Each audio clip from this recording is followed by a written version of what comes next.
Pipo era um porquinho filhote, rosadinho e muito curioso. Ele vivia numa fazenda tranquila, mas sonhava com algo diferente.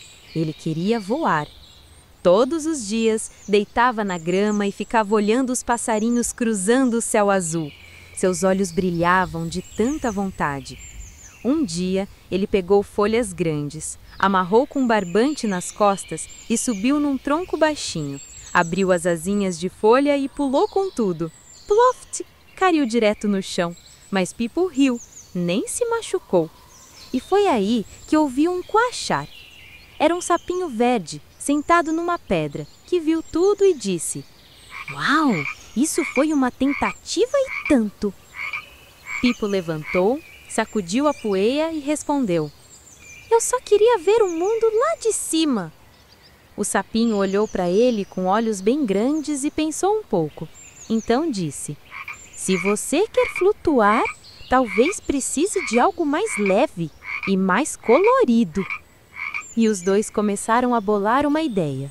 Eles pegaram balões coloridos da feira da vila, amarraram um por um nas costas do Pipo.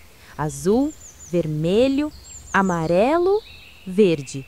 Quando colocaram o último balão, Pipo começou a subir devagarzinho. Ele estava flutuando. Os olhos dele se arregalaram. O vento soprava suave, as folhas balançavam e ele dava pequenas voltas no ar. Lá do chão, o sapinho batia palmas, animado. Pipo riu alto, girou no ar com as patinhas abertas e sentiu o coração quentinho. Ele não voava como os pássaros, mas estava flutuando com alegria, e isso já era incrível. Quando voltou ao chão, ainda sorrindo, ele olhou para o amigo e disse: "Às vezes, a gente não precisa voar igual todo mundo, só precisa encontrar o nosso jeitinho de chegar mais perto dos sonhos." Depois disso, Pipo flutuava sempre que dava vontade. E o sapinho sempre estava por perto, rindo junto, porque os sonhos, quando são leves, podem mesmo ganhar o céu. E assim, Pipo aprendeu uma coisa muito importante.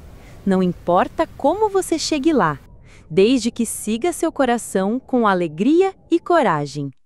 Moral da história: não é preciso voar como os outros. O importante é encontrar o seu jeito de alcançar os sonhos.